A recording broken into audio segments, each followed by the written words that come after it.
Assalamualaikum warahmatullahi wabarakatuh. Kami dari kelompok 20 akan mempraktikkan mengenai aktivitas jantung dan aliran darah. Sistem sirkulasi dibangun oleh darah sebagai medium transportasi, tempat bahan-bahan yang akan disalurkan, dilarutkan, dan diendapkan.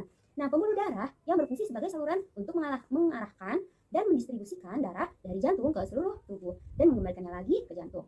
Dan jantung juga berfungsi memompa darah agar mengalir ke seluruh jaringan. Dalam percobaan ini, kami akan mengukur tekanan darah manusia yang dipengaruhi oleh berbagai macam kondisi dan aktivitas. Kemudian mengamati aliran darah pada kecebong yang nantinya akan ditentukan jenis pembuluh darahnya. Baiklah, tujuan dari praktikum ini ada 5. Yang pertama, mengetahui apa yang dimaksud dengan tekanan darah.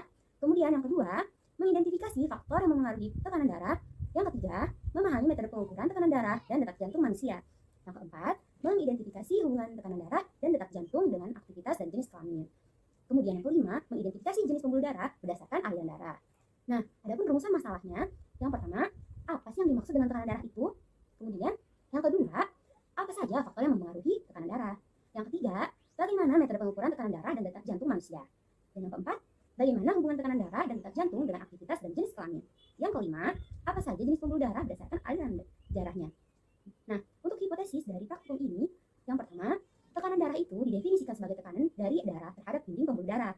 Hipotesis yang kedua, faktor yang mempengaruhi tekanan darah itu ada faktor internal dan faktor eksternal. Faktor internal yang mempengaruhi tekanan darah adalah jumlah darah yang ada di dalam sistem peredaran, kemudian aktivitas memompa jantung, dan tahanan dalam aliran darah. Kemudian, sedangkan faktor yang eksternalnya yaitu usia, jenis kelamin, aktivitas yang dilakukan. Selanjutnya, hipotesis yang ketiga, nah pada manusia, pengukuran dilakukan secara tidak langsung, yaitu dengan menggunakan tensimeter yang dapat mengukur tekanan sistol dan diastol. Nah, pembacaan tekanan darah mencakup 2 angka yang menunjukkan tekanan di dalam arteri saat darah mengalir ke seluruh tubuh pada angka atas yang disebut tekanan sistolik. Kemudian yang kedua yaitu pada angka bawahnya yang merupakan tekanan diastolik. Nah, tekanan sistolik ini yaitu tekanan di dalam arteri ketika jantung berkontraksi untuk memompa. Sedangkan angka yang lebih rendah tadi yaitu tekanan diastolik itu adalah tekanan saat otot jantung relaksasi sebelum kembali memompa darah. Nah, untuk hipotesis yang keempat, kecepatan detak nadi seirama dengan detakan jantung memompa darah yang juga selaras dengan faktor kebutuhan energi dan respirasi seluler. Nah, maka semakin banyak aktivitas yang dilakukan, akan semakin tinggi pula intensitas detak jantung dan tentunya akan mempengaruhi kecepatan aliran darah. Kemudian yang kelima, nah terdapat 2 kelompok besar pembuluh darah yaitu pembuluh nadi atau arteri, yang kedua yaitu pembuluh balik atau vena yang membawa kembali darah menuju jantung. Sedangkan pembuluh arteri yang bertugas membawa darah dari jantung menuju kapiler darah di seluruh tubuh. Nah, hipotesis yang kelima yaitu terdapat 2 kelompok besar pembuluh darah.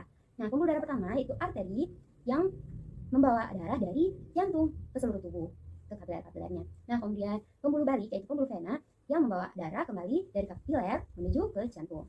Nah, kemudian ada namanya pembuluh arteriol. Nah, ini adalah merupakan pencabangan dari arteri, dan pembuluh venula yaitu pencabangan dari vena. Oke, untuk alat dan bahannya untuk kegiatan 1 dan kegiatan 2 kita memakai 2, yaitu ada stopwatch dari handphone dan juga ada 1 kit alat tensi digital. Alat dan bahan yang perlu disiapkan antara lain 1 ekor cebong, kemudian 1 es batu, 1 kaca preparat, kemudian mikroskop. Ya, untuk yang pertama yaitu perbandus wanita dewasa. Untuk perlakuan pertama, duduk selama 5 menit lalu diukur dengan hasilnya 108/72 dengan detak jantungnya yaitu 87 detak per menit. Lalu untuk perlakuan kedua, berdiri selama 5 menit lalu diukur tensinya dengan hasilnya yaitu 107/72 dan detak jantungnya yaitu 94 detak per menit. Lalu yang ketiga adalah jalan biasa, jalan pelan, lalu diukur tensinya. Jalan pelan tersebut tadi selama 5 menit dan diukur tensinya menggunakan tensi digital, tensimeter digital. Ya, dan untuk hasilnya tadi adalah 112/78 tensinya, dan untuk detak jantungnya itu 92 detak per menit. Selanjutnya yaitu lari cepat. Lari cepat selama 5 menit, lalu kita ukur tensi dari probandus dengan cara dimasukkan dulu sarung tangannya ke dalam tangan kiri ya, dengan posisi di atas siku 2 jari atau 2 cm. Lalu langsung diklik saja tensi digitalnya dan ia akan langsung dapat mengukur sendiri tensi dari probandus. Ya, didapati untuk hasil tensinya yakni 114/80 dengan detak jantungnya yaitu 96 detak per menit. Selanjutnya yaitu lari. Yang terakhir adalah lari selama 5 menit. Perlakuan ini dilakukan di dalam rumah dikarenakan saat itu di luar sedang hujan. Oke, setelah lari selama 5 menit, kurang lebih 5 menit, kita ukur kembali tensinya.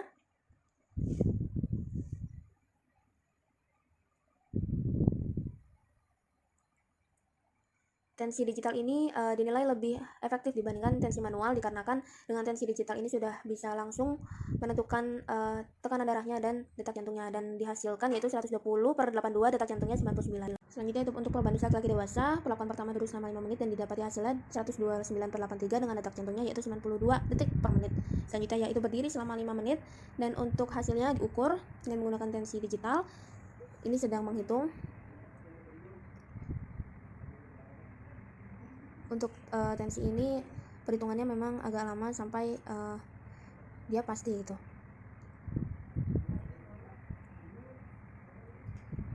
Kita tunggu. Nah, untuk hasil yang berjalan selama 5 menit tadi 126/81 tensinya, dan detak jantungnya yaitu 93 detak per menit. Selanjutnya yaitu jalan biasa selama 5 menit. Setelah itu lalu diukur tensinya kembali. Setelah dipasang di bagian lengan kiri, lalu dinyalakan tensinya, dan dia akan langsung dapat bekerja sendiri menghitung tensi dari probandus.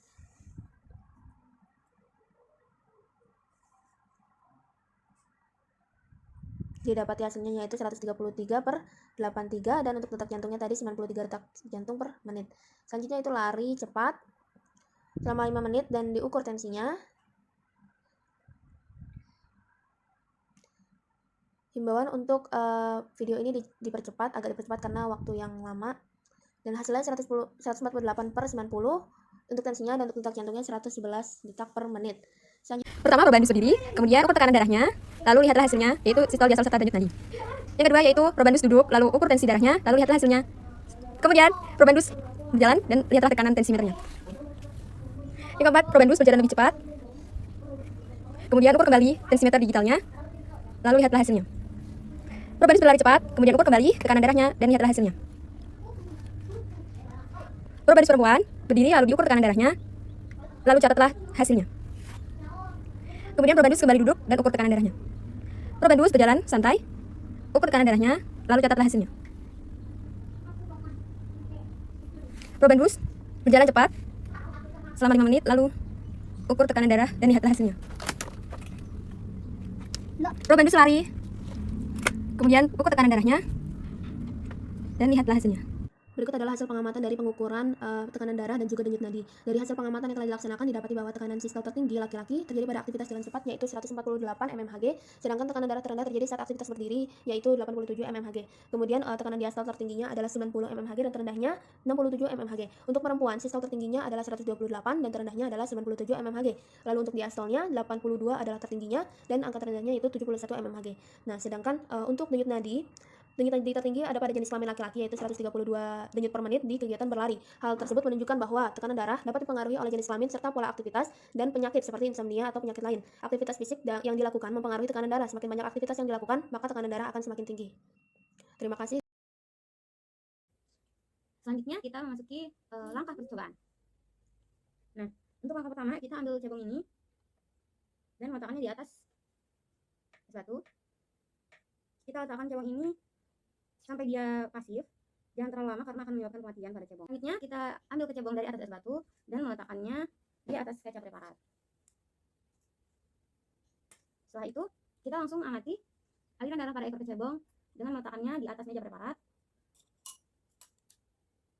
Jepit kaca preparat dengan penjepit preparat, kemudian atur cahayanya, atur pencahayaannya. Nah, jika sudah terang, cahayanya sudah baik, kita dapat memposisikan preparatnya tepat di tengah lensa dengan memutar mikrometer horizontal dan memfokuskan objek dengan memutar mikrometer vertikal.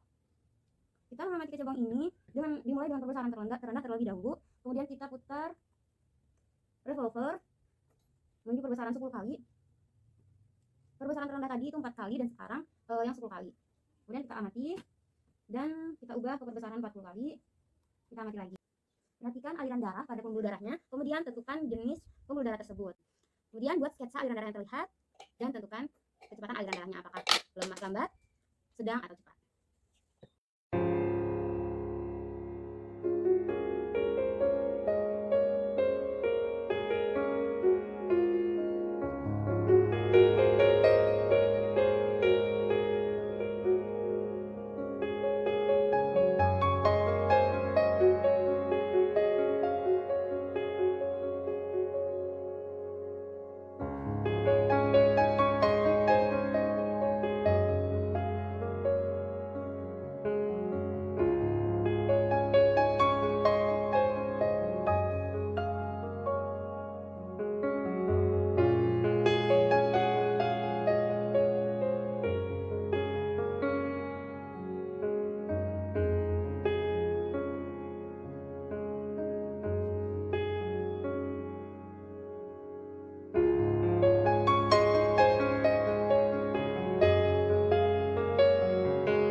Baiklah, mari kita perhatikan video ini dengan seksama. Ujung ekor terdapat di sisi kiri, sedangkan ujung kepala terdapat di sisi kanan. Arteri terletak di tengah-tengah antara vena. Kemudian arteri ini ditunjuk dengan anak panah menuju ke arah kiri, di mana aliran darah meninggalkan jantung, sedangkan vena ditunjuk oleh anak panah menuju ke kanan, yaitu menuju ke jantung. Kemudian, ini merupakan anak panah yang menunjukkan pembuluh arterior, yaitu percabangan dari arteri, dan ini adalah venula, yaitu pembuluh darah yang akan menuju ke vena. Yuk kita bahas mengenai kegiatan 3, yaitu mengamati aliran darah pada kecebong. Jadi pada kecebong, sistem peredaran darahnya yaitu peredaran berdarah tunggal. Nah, di mana darah hanya melewati jantung satu kali. Kemudian, darah dari seluruh tubuh yang mengandung karbon dioksida mengalir ke sinus venosus, kemudian masuk ke atrium. Nah, sinus venosus itu sendiri adalah ruang atau rongga jantung yang terletak di antara ventrikel dan atrium. Nah, pada saat jantung berrelaksasi, darah mengalir melalui cleft dan masuk ke ventrikel. Nah, dari ventrikel darah diteruskan ke sinus arteriosus. Dan dari ventrikel darah diteruskan ke conus arteriosus, kemudian menuju aorta ventralis dan dilanjutkan ke insang. Nah, kemudian di insang aorta bercabang-cabang nih karbon dioksida Nah, di insang aorta bercabang-cabang menjadi kapiler-kapiler. Kemudian kapiler insang ini melepaskan karbon dioksida dan mengambil oksigen dari air. Nah, dari kapiler insang ini yang tadi udah kayak oksigen lagi, dia mengalir ke aorta dorsalis yang bercabang-cabang. Nah, dari cabang aorta dorsalis ini darah didistribusikan ke kapiler-kapiler seluruh bagian tubuh lagi. Tadi dibongkar lagi oleh jantung dan didistribusikan lagi ke seluruh tubuh. Nah, kemudian setelah dari seluruh tubuh darah melepaskan oksigen dan kemudian mengambil lagi karbon dioksidanya untuk dibawa kembali ke jantung dan selanjutnya akan dilepaskan di insang. Jadi pada praktikum ini itu terlihat bahwasanya dapat dibedakan ya antara vena dan atriumnya kecebong. Jadi pembuluh atrium meninggalkan jantung, aliran darah yang meninggalkan jantung yang menuju ke seluruh tubuh. Jadi kita bisa melihat dari jantung kecebong itu alirannya menuju ekor. Nah, alirannya menuju ke ujung ekor. Nah, sedangkan vena itu aliran dari ujung ekor yang menuju ke jantung. Kesimpulan dari praktikum ini adalah tekanan darah itu didefinisikan sebagai tekanan dari darah terhadap dinding pembuluh darah. Nah, faktor yang mempengaruhi tekanan darah ini ada dua, ada faktor internal dan faktor eksternal. Untuk faktor internalnya yaitu jumlah darah yang ada di dalam sistem peredaran, lalu ada aktivitas yang memompa jantung, dan yang terakhir adalah ketahanan dalam aliran darah. Sedangkan untuk faktor eksternalnya yaitu ada usia, jenis kelamin, dan aktivitas yang dilakukan. Nah, pada manusia, pengukuran dapat dilakukan dengan menggunakan tensimeter, alat yang dinamakan tensimeter, yang dapat mengukur tekanan sistol dan diastol. Nah, pada tensimeter itu nanti akan dihasilkan angka atas, angka tengah, dan 2 digit angka terakhir. Nah, untuk yang atas itu adalah dinamakan tekanan sistolik yang mengukur tekanan di dalam arteri ketika jantung berkontraksi untuk memompa darah. Yang kedua itu adalah diastol, yaitu tekanan pada saat jantung berelaksasi sebelum kembali memompa darah. Dan yang terakhir yang paling bawah adalah kecepatan detak per menitnya. Nah, kecepatan detak nadi itu seirama dengan detak jantung yang memompa darah, dan ini juga selaras dengan kebutuhan faktor energi dari respirasi saluran. Maka semakin banyak aktivitas yang dilakukan, akan semakin tinggi pula intensitas detakan jantung yang akan mempengaruhi kecepatan aliran darah. Nah, untuk pembuluh darah itu terdapat dua kelompok besar. Yang pertama ada pembuluh darah nadi atau arteri yang mana membawa darah dari jantung menuju kapiler, sedangkan sebaliknya itu dinamakan pembuluh vena yang membawa darah dari seluruh tubuh menuju jantung. Untuk pembuluh nadi ini akan bercabang membentuk cabang kecil yang dinamakan arteriol, dan arteriol ini akan bercabang kembali menjadi pembuluh yang sangat kecil dan sangat halus, yaitu kapiler. Nah, untuk arah dan kecepatan aliran darah pada pembuluh darah ini dapat dijadikan indikator dalam jenis pembuluh darahnya.